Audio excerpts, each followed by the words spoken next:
Kirsty Smith from Wolverhampton Music Service. In this video, I'm going to be talking about sight reading, including what it is, when and why it is important, and ways in which you can practice it at home.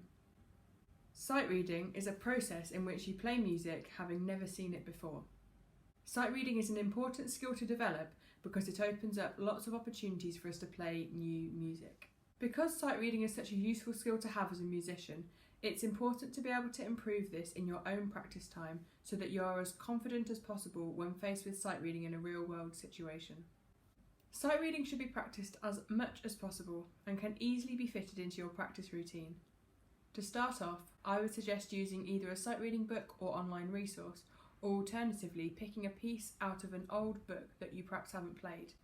Set yourself a time limit on how long you can study the piece for before attempting to play it through. If you are preparing for an exam, usually you are given just 30 seconds to prepare. Once you've used your preparation time, it is time to play. Remember, your aim should be to play right to the end of the music. Even if there are mistakes, try your best to keep going. If this is your first time practicing sight reading, you might want to keep a track of how well you felt you did, or maybe what you want to try and improve next time. In case you find sight reading overwhelming, I'm now going to talk through some tips for how to approach it in a step-by-step way. An example piece of sight reading will appear on your screen. Start by prioritising which of the information on the page is most important. In most cases, it's important to prioritise the notes and rhythms of a piece first, as this creates the structure of the music. Here's an example of how you could simplify the music.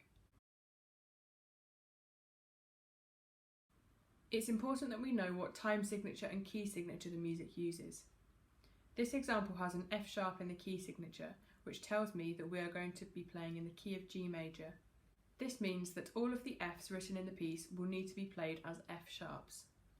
I can also see that the time signature is 4/4.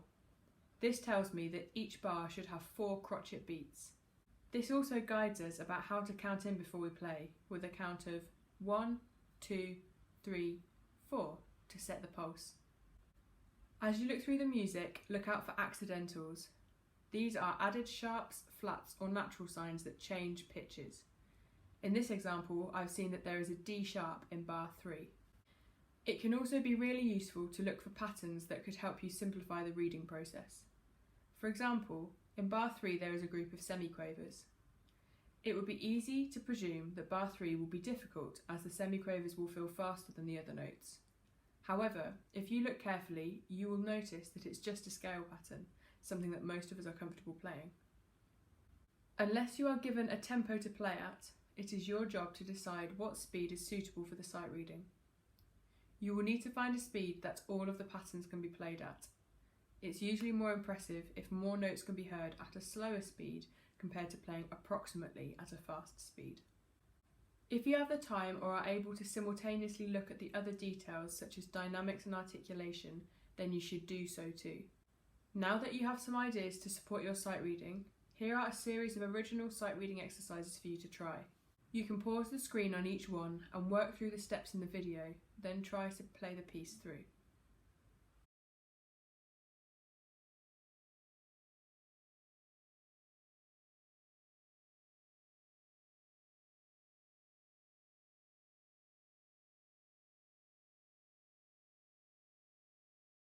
Thank you for watching.